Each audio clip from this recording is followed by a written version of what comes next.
Go ahead, bud.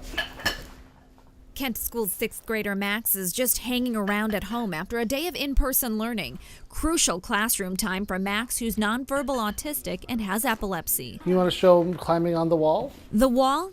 A pandemic project for Dad Scott. Good job. That and converting a guest room into an at-home classroom for Max and sister Laurel, now an 8th grader. My son's team at his school is the best. Mom and Dad, Myra and Scott, are able to work from their Renton home. Myra's a writer and Scott's a game designer. Max did learn that year. He learned a lot. Laurel did great. Still, socially, it's not the same. You know, she got good grades and she communicated well with her teachers. I feel personally for me that being virtual made the transition between elementary and middle school easier for me. School districts including Seattle and Bellevue say survey responses were positive from families who found the remote model better matched their children's learning style.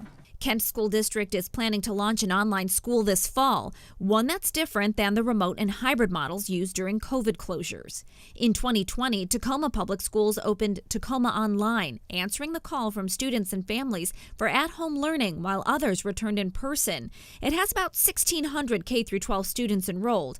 All are provided laptops by the district. The state's largest district is in the pilot stage of its virtual learning program. Seattle Public Schools' online option launched last fall with 377 K-12 students enrolled. We're kind of forced to do it last year. When we got a year this year, where it was really the choice of most families, the response has been positive. For the 2% of families that made that shift, which is 20,000, they did it for a reason. It's because they really prefer that model of flexibility. What is the likelihood of having the majority of school districts offer a long-standing virtual option? I think the really powerful question, though, is could a majority of students have access to this? Access, one of the biggest challenges identified during the peak of remote learning during the pandemic. UW education professors Ann Ishimaru and Jason Naranjo said these struggles remain for students at all grade levels. For the growing population of students experiencing homelessness, that was a major issue.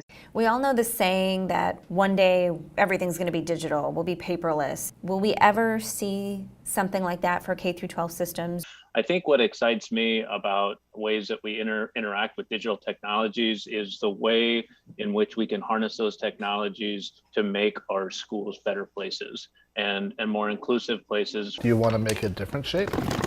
With in-person learning, Scott can focus on being Max's dad versus Max's teacher. We were willing to do it because the risk, we were very concerned about the risk and we didn't know how risky things were.